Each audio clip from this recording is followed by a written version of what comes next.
efa mikarama amin'ny Andry Rajoelina izy, efa mikarama amin'ny Ravatomanga izy, efa nivarotra ny fanany amin'ny Devoly izy, tsisy ninona azonareo antenaina amin'ny HEC. Ny mety amin'io HEC io dia ahonga ny vahoaka teo. Zavatra voalohany azo atao dia hoe ndao aritsika hidina Andalambe. Lalana faharoa ihany koa dia ny hoe ndao akabasy dia tena hoe anao coup d'état ohatra nireny any Afrika rehetrarehetra mbola vohitantsika tany Gabon, mbola vohitantsika tany Niger, zay lalana anankiray ihany koa. Ary ny lalana fahatelo dia hoe andaotsika anao fifidianana.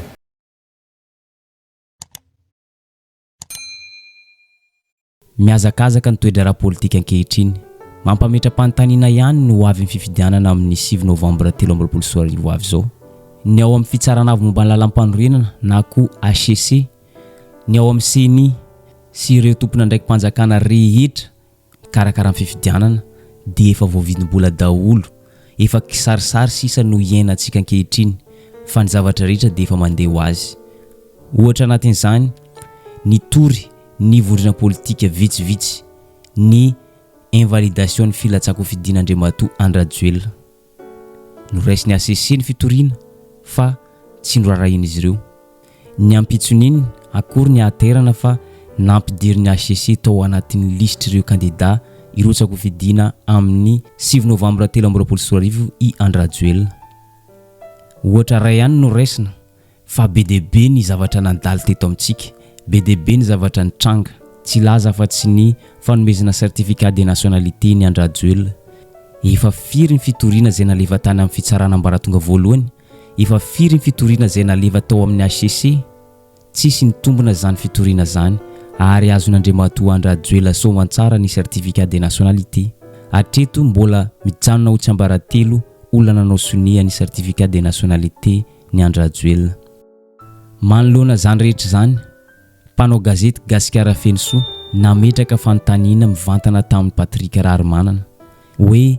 inona ny vahaolana tokony haroso raha ohatra ka efa voavidim-bola daholo ireo tompona ndraiky mpanjakana isan-tsokajiny, sa hoe efa tsisy hevitra tsony dia tsy misy vahaolana. Toy izao ny valintenin'ny Patrick Raharmanana. Vahaolana telo no narosony, dia ny voalohany ny fidinana Andalambe. Miara amin'ray ina ny vahoaka malagasy midina Andalambe. Betsaka ny rafitra efa tsy mety tsony ka mila hovaina izany, ary mitady hevitra analana ireo izay tia tena, izay tsy mikatsaka afa-tsy ny tombotsoany manokana sy ireo manodidina azy. Zavatra voalohany azo atao dia hoe ndao aritsika hidina Andalambe. Satria ilaina ny fanovana rafitra, ilaina ny fanovana ny zavamisy, ilaina ny fanongotana an'ireto olona ataontsika hoe manana eritreritra fitiavatena sy manimba tanindrazany reto. Zay lalana anankiray. Ndao hidina Andalambe. Manoloana izany fidinana Andalambe izany, petraka ihany ny fanontaniana hoe mbola misy malagasy vonona hidina Andalambe ve? Ankoatr'izay hoy Patrick Raharmanana, rehefa fidinana Andalambe izany dia tsy maintsy ho hisy herisitra izay ataon'ny mpitandro filaminana. Mazava ho azy, tsy maintsy ho hisy faty olona io, ary tsy zava-baovao izany. Efa nitranga izany tamin'ny 2 sy 4 arivo tamin'ny andron'ny Ravalomanana, efa nitranga koa izany tamin'ny 5 sy 4 arivo fidinana Andalambe izay notarian'ny Andry Rajoelina. Fa ny tena loza dia zao, nitarika vahoaka izy nankeny amin'ny kianjan'ny 13 Mey. Rehefa fantany kosa hoe horaikitra ny ankitifitra dia nangatadalana tamin'ny vahoaka izy hoe ianareo kosa tsofoko rano makany fa za kosa andeha hody an-trano. Fa ny vahoaka tratrany hafanam-po be loatra, efa tsy nisaina misaina tsony fa ny roso ihany dia raikitra ny ankitifitra ka feno ramandrika. 7 febroary 2024. Ndao jerentsika kely ny ampahan'ny resaka nataony Andry Rajoelina tamin'izany rehefa nangatadalana andeha hody izy. Manesika amin'ny tanàna hoe tondra nareo tany dia mangataka ny sodranonareo nareo mety sodrano hoany fa za kosa amonjy misodina ka amin'ny nareo sodrano tokolatoko vary. Fantatry Patrick Raharmanana tsara ny voka-dratsiny raha vao mitondra vahoaka mankeny amin'ny 13 Mey midina Andalambe. Faty olona, ramandrika, maty ny mpiray tanindrazana, nefa ny mpanao politika dia mizara siza. Ny vahoaka mijaly anatin'ny 5 taona indray, miatrika teteza mita, miatrika zao crise politika rehetra zao. Fa Patrick Raharmanana araka ny lazainy fantany tsara ny voka-dratsy ny fidinana an-dalambe satria ny fitondrana amin'izao dia fitondrana tia mampiasa basy ka noho izany izy dia manoro-hevitra ihany izy amin'ny zavatra tokony ho atao anoherina ny tsirariny anoherina fitiavan-tena izay ataon'ny fitondrana ankehitriny kanefa tsy miombon-kevitra amin'izany izy satria mbola tsy te ho faty ary tsy tiany ihany koa ny hainy malagasy atao tetezana hiakarana amin'ny fitondrana raha miditra amin'ny lalana voalohany ahako voalohany aloha petraka foana amin'ny fanontaniana azaka olona idina an-dalambe be-tsika aloha satria ny olona koa efa leo ary mahafantatra tsara fa rehefa misy ny fidinana an-dalambe dia tonga daholo ty voatavy sy ny anina rehetrarehetra ty dia aka seza dia fizarana seza dia mivadika tetezamita dia manjary misy CST misy 50% dia omena seza daholo dia sinsisa taritina 5 taona potika ny firenena potika ny toe-karena akoatra ny hoe azadino mino ve ianao fa matopo prime ministre tsay kristianina natao hitondra fa tsy hermanina tia mahay mampiasa basy ary fahita foana zay zavatra izy faty olona zany entresme zany hoe mahafantatra tsara zany tsika fa raha vao misy ny filatsahana an-dalambe dia izy faty olona izy anao atao sorony za aloha tsy anisany vaolana faharoa izay narosiny Patrik Raromanana dia ny hetsika amin'ny tambasy efa maromaro ny firenena afrikanina izay nanao coup d'état fanonganam-panjakana amin'ny tambasy ary ny miaramila no nandray fahefana teo ampelantanan'ny filohan'ny repoblika azo atao tsara miresaka amin'ny miaramila ary betsaka ny miaramila no mifandray amin'ny mpanao politika vitan'izy ireo tsara ny mandray baiko raha ohatra ka milamina ny ao amin'ny arabola ny vokany dia hitovy ihany tsy maintsy ho faty olona raha vao miaramila no omena baiko dia efa mazava zay fa andeha hamoan'olona izy ireo mazava zany fa tsy maintsy ho raha mandrika indray tsy maintsy ho isy faty olona be dia be indray ary ijaly mandritra ny 5 taona indray ny malagasy fa ny mpanao politika kosa milamina tsara izy ireo miandry ny fizarana seza fa ny vahoaka madinika kosa dia maty foana atao tetezana Patrik Raromanana dia tsy miombon-kevitra amin'ny fakana fahefana amin'ny fitaovam-piadiana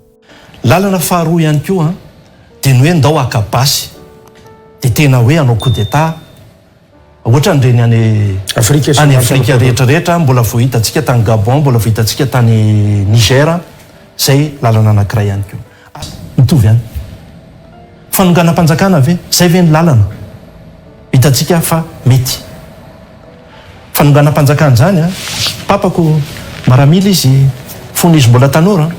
miteny tamiko foana izy Patrik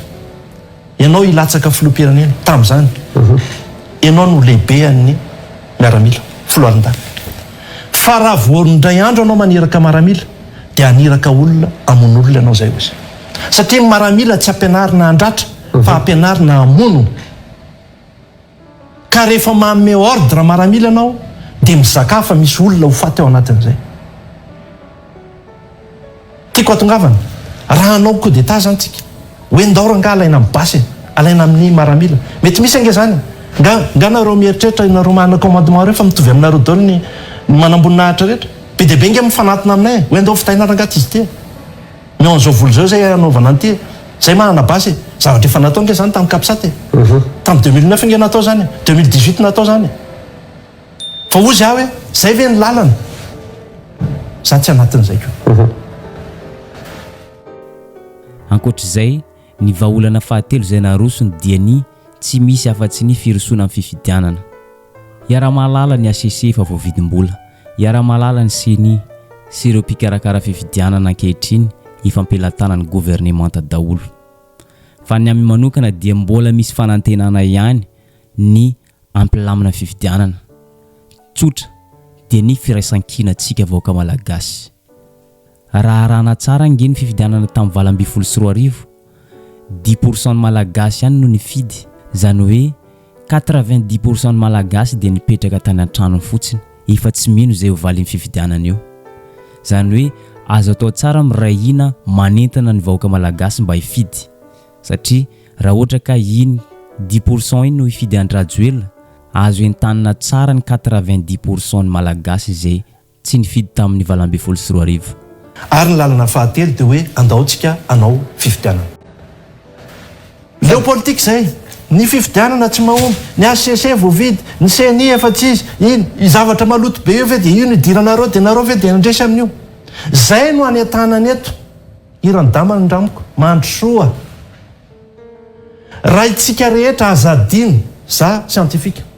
10% malagasy ihany na Madagasikara no nifidy ny filoham-pirenena tamin'ny premier tour 10%. Tsika 700 any an-trano zay leo politika mijanona any an-trano zaran'ity 10% ty tsika mijanona any an-trano dia mandresy izy fa raha itsika rehetra nitsangana hoe za dia mahana jus de malama zafady amin'ny tompony izy ty fa ty moa malama no afantarako azy zay no mba fandraisana anjarako zay rangany andro an'le volany délégué fa tsy omena 100 000 le délégué ny telefônina za manana fahampindramina hafa averina dia angalana sary isaky ny bureau de vote za mahana taratasy kely imprimante andao affichena za mba misy vola kely dia alefako ny andro anjato eto dia nampatsahivy ny mpanao gazety Gasikara Fensoa tsy tena hoe ny malagasy no olana eto fa ny fitsipika mifehy ny fifidianana ninninona zavatra atao eo dia tsy maintsy andrajoela foana no résultat io ka eo indrindra tsotra ny valintenin'ny Patrick Rarmanana tsy misy afa-tsy ny hoe miroso amin'ny fifidianana sanatria ACC sy CNI tsy no ravaina dia sika malagasy dia miroso amin'ny fifidianana ihany ny ACC sy ny CNI dia efa voabaiko tsy maintsy tanterana io fifidianana io na firy ny candidat manatsoaka ny dossier filatsako vidiana filoham-pirenena dia tsy maintsy miroso amin'ny fifidianana ihany izy ireo ny vahaolana araka an'izay efa niteneniny dia miroso amin'ny fifidianana ihany fa entanina ny 90% ny vahoaka malagasy mba hiverina hifidy amin'ity 13 sy arivo ity antenaina fa tsy maintsy mandresy ireo candidat ankoatra ny andrajoela hoe raha sanatria kosa tsy rava ny ACC tsy rava ny CNI tsy miova ny code électoral tsy miova ny fomba fanao mbola misy ny liste tsy ara-dalàna mbola misy ny bureau de vote fantôme mbola misy ny si raha ohatra ka tsy tafivoaka zay andao foantsika hiomana amin'ny fifidianana zany hoe tsy azo elana zany no hoe tsika candidat atao anatin'ny fifidianana eo nge ny mahadiso an'le candidat nylaza hoe sotominay ny candidature betsaka manko ny olona miteny an'izany hoe raha tena tia tanindrazany nareo dia sotominy candidature anareo dia avelao izy anjahanjy eo diso tsy mianjahanjy izy satria misy 7-5 candidat zay izy ihany nandovolao na amin'reto manao sony reto tsy fantatrao zany tsy fantatrao zany misy candidat ampiasain'zareo ihany zany mba ampiseho an'le endrika ka rehefa hiala ianao miala ianao président CNI amintsika amin'ny teny zao any Afrika Atsimo mitondra an'ilay spécimen na bulletin mpanao gazety Gasikara Fensoa teo ampamaranana ny risaka l'invité du jour nametraka fanontaniana tamin'ny Patrick Rarmanana hoe mbola ho tafaverina eo amin'ny fitondrana ve andrajoela sa tsy toy izao ny valin'ny Patrick Rarmanana valiny dia tsia satria ny pomba azy manatena zato isa 1000% mihitsy tena tsika antarano mety ho tafaverina eo ihany ve izy za aloha manao hoe tsy tafaverina eo tsony izy vitatreo janonao folo teo alohany ianarany janonao izy be loatra zany asa vao kely hoe raha ohatra ka be loatra zany ny hery mitondra makany amin'ny hoe tsy ahafilo azy tsony alako zany ny resaka iraisam-pirenena iny aloha dia mazava fa tsy miaraka amin'ny tsony na le fisalasalany Ukraine Russie sy ny oatra zany dia efa tsy atokisan'ny ihany izy ny any Chine business ny any Chine rehefa mety aminy ianao dia namany rehefa tsy mety aminy ianao dia tsy namany raha ny aty amin'ny européenne hitantsika amin'io basket fond tsisy nanao investissement betsaka tamin'io iny moa mbola iverenantsika hoe le 200 millions ariary arynge ny basket fond ny antoka an'le izy nefa amin'le lalàna milaza mazava fa anotana ny bulletin tokany raha ny marina nge ny monjaron-defa hoe tokony tsy nalonga zany ny zavatra iny satria efa misy volana tokana ho an'izay zavatra zay ka maninona moa ny candidat mbola asainao misoroka an'iny ary zay ihany koa ny mamarana ny videotsika azadiny misabone sy manisy zay man'ny videotsika amin'ny manaraka indray